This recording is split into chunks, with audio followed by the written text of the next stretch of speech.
Olá, bom dia, alunos. Tudo bom? Estamos aqui para mais uma aula, tá? Dessa vez, aula 23 de metalogênese, e a gente continua falando em classificação dos depósitos no tempo geológico. Só relembrando lá, quando a gente começou a falar, lá no início do ano, quando a gente começou a falar da disciplina, a gente falou que metalogênese se preocupa com a gênese, ou seja, os processos de formação que levaram à criação, à geração de um depósito mineral. E a gente já tinha falado que existem diversas classificações. Então a gente falou em primeiro lugar em relação à classificação em relação à forma do corpo mineralizado. Depois a gente falou no processo formador, magmático, metamórfico, sedimentar. E mais recentemente a gente está falando na classificação dos depósitos segundo o tempo geológico.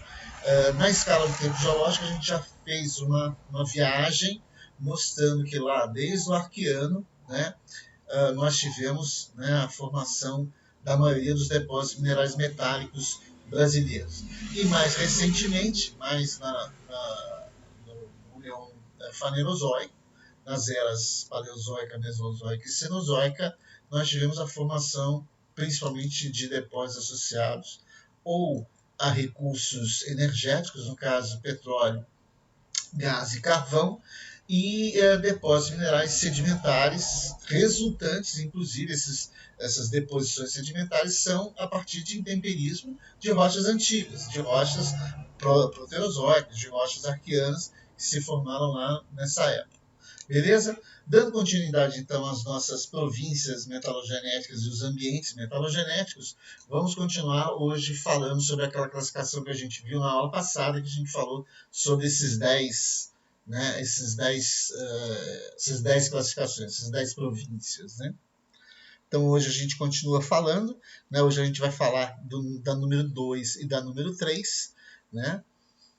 E aí, nesse processo, só lembrando aqui dos greenstones belts arqueanos, é importante lembrar que esses depósitos sedimentares eles se formaram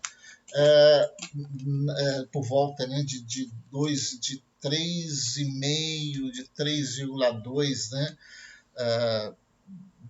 de 3,6 até 2,5 bilhões de anos. Portanto, são depósitos muito antigos que se formaram há bilhões de anos, né? Portanto, é uma característica que chama muita atenção nos depósitos brasileiros.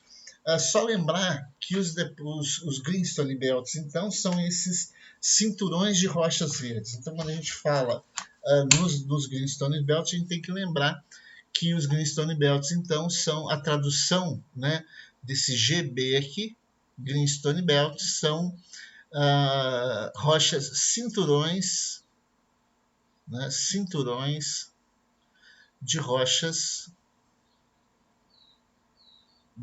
verdes, né? Por que não recebe esse nome? Porque predominam minerais verdes. Então você tem o predomínio, por exemplo, de minerais como clorita, né, actinolita. Né? Além desse daí, você tem o epidoto também. Ou seja, você tem predomínio de minerais que corresponde a rochas que a gente chama de rochas máficas, né? Ou minerais máficos, minerais escuros, né? Que sofrem processos de alteração, rochas máficas alteradas. Você tem uma associação entre rochas metavulcânicas, né? O que significa rochas metavulcânicas? São rochas vulcânicas que foram metamorfizadas. Então, são rochas metavulcânicas e metasedimentares, a mesma coisa, né? Então, são rochas vulcânicas e rochas sedimentares que sofreram metamorfismo. Então, essa é a característica básica dos greenstone belts, né? A mineralogia. Então, predominam minerais verdes e estratigraficamente Então, aqui você tem a mineralogia e estratigraficamente você tem que, na base dos Greenstone Belts, então, você vai ter um predomínio de lavas, né? Você tem lavas toleíticas e lavas comatiitos, né? São chamadas rochas metavulcânicas, né? Depois, no meio, né, na parte intermediária, você vai ter vulcânicas, intermediárias a básicas. Então, aqui você tem as vulcânicas intermediárias a básicas. E por cima, né, da parte superior, você vai ter sedimentos, né, sedimentares, na forma de bifes, ou seja, formações ferríferas bandadas, além de grauwacas, né, conglomerados,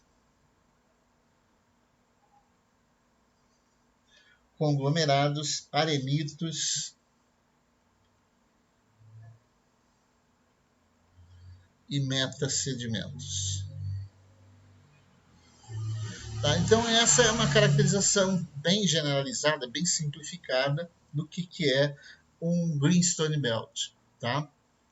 Então, voltando à nossa distribuição, os bifes proterozoicos e neoarquianos, aquele número 2, né, que a gente colocou lá.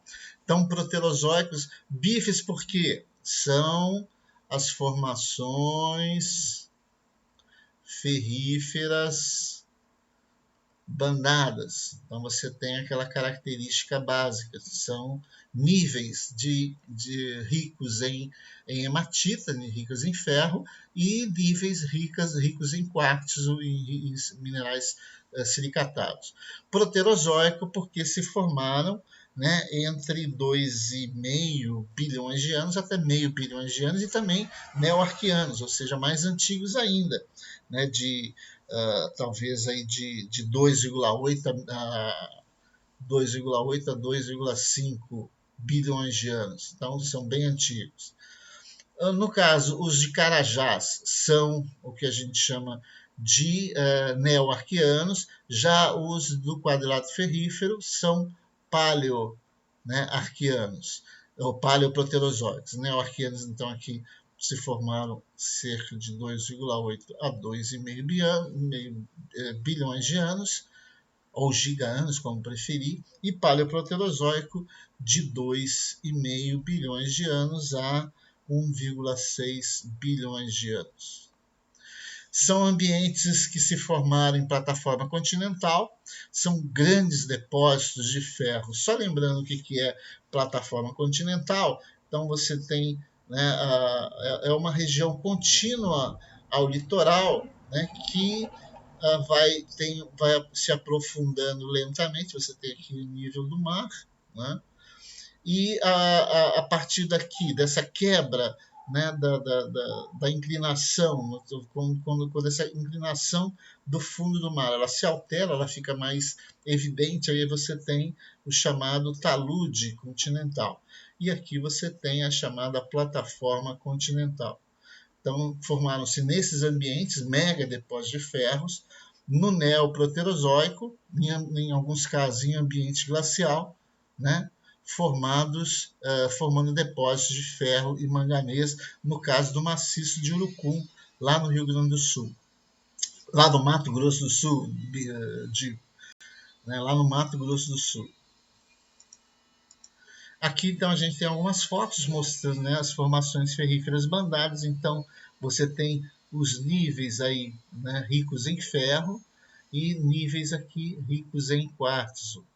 Tá? Então, você tem essa alternância dessas camadas que aqui, nesse caso, foram intensamente dobradas e metamorfizadas, né?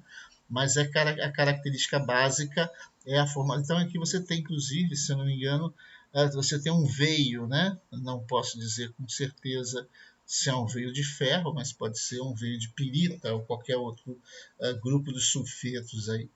tá? Mas essa é uma característica básica.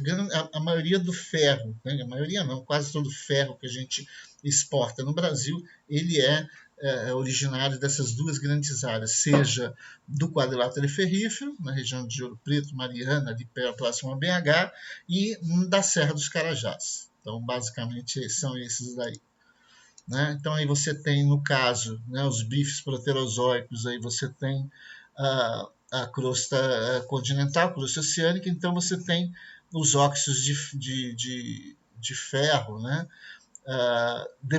Os óxidos e hidróxidos de ferro se depositando na região de plataforma continental. Então, essa região aqui é a plataforma continental, onde você teve a deposição, né? Aqui você já tem o talude, tá?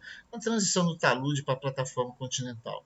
Então, você tem a deposição. Então, você tem essa ação biológica, no caso, né, na formação desses depósitos aí.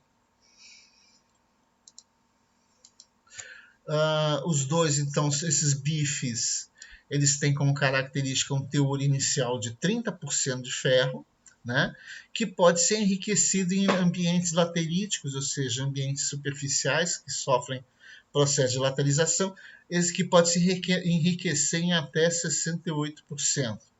São camadas sedimentares contínuas e são salientes na topografia. Eles são salientes na topografia devido à sua resistência, né, ao intemperismo, à ação intempéria. Então, forma essas áreas bem visíveis, né, na topografia. São bem fáceis de serem observados. Aí você tem aí uma outra formação, um outro processo de formação, né, de sedimentos glaciares. Então, você tem uma geleira e você tem, né, esses materiais aqui. À medida que o gelo vai derretendo, ele vai depositando, né, no fundo, formando esses depósitos nessas áreas. Então, uma das correntes, né, fala sobre esse processo.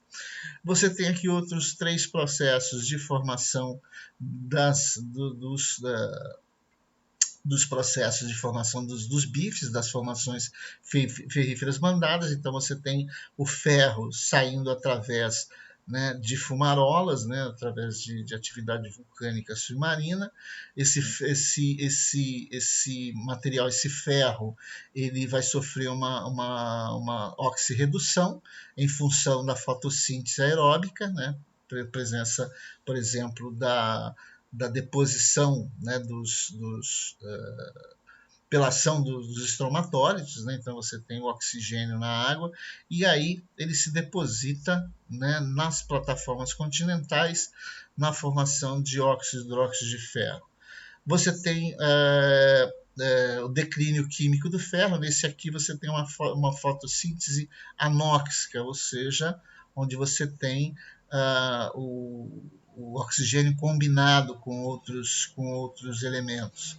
E aí, no mesmo processo, você tem a oxidação e a deposição do óxido de ferro. Outra aqui também, o próprio declínio químico do ferro, né?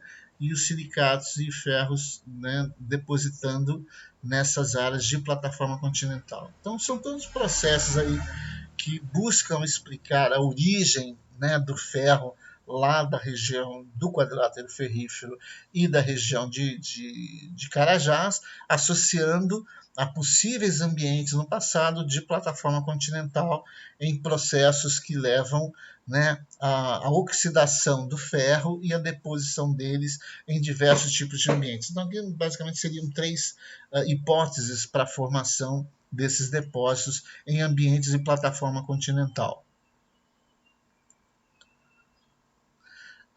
Os maciços ultrabásicos arqueanos e proterozoicos.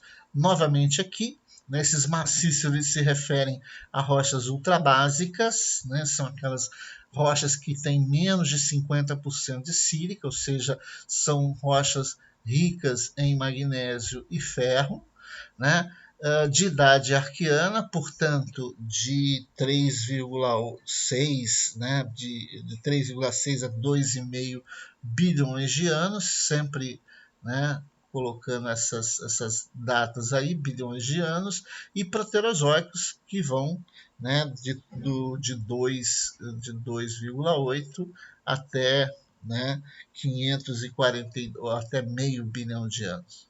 Então, basicamente isso.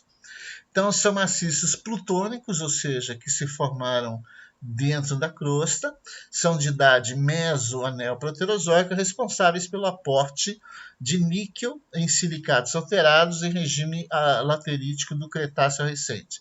Ou seja, esse material já estava na rocha, mas que foi laterizado mais recente, né, nos últimos 65 milhões de anos, por processos que estão ligados ao tipo de clima a que ele foi submetido, no caso, o clima tropical. Nós sabemos que o clima tropical ele se caracteriza por ser bastante quente, né, e úmido, o que favorece, né, o intemperismo químico das rochas e consequente processos de lixiviação. Então você vai tendo, né, que vai o níquel presente ele vai começar a lixiviar, ele vai começar, né, a enriquecer determinados níveis, né, chamados níveis de laterização, e aqui você vai ter um enriquecimento dos depósitos, né, a formação dos depósitos. Então você tem esses maciços ultrabásicos arqueanos e proterozoicos que acabaram gerando, né, esses depósitos mais recentes, né. Maciços, os principais províncias, no caso aqui, você tem as províncias de Canabrava, com ocorrências de amianto, né? Niquelândia de níquel e Barro Alto com níquel e bauxita. No sul de Goiás, você tem Americano de Goiás, depósitos de cobre, e Mangabal, depósitos de níquel. Então, são esses maciços ultrabásicos, né, arqueanos e proterozoicos. Então, a gente tinha, só relembrando aqui, a gente já tinha visto que são os Greenstone Belts, neo-arqueanos e proterozoicos. Depois a gente falou sobre os bifes, também arqueanos e proterozoicos, e agora esses maciços ultrabásicos, então, né, arqueanos e proterozoicos. Tá? Então aí a gente termina falando essas três grandes ambientes metalogenéticos, tá? E a gente, né, para por aqui, a gente termina na próxima, a gente vai continuar na próxima aula, até a gente ver todos os 10 ambientes metalogenéticos brasileiros, as províncias metalogenéticas brasileiras mais importantes. Beleza? Até a próxima aula.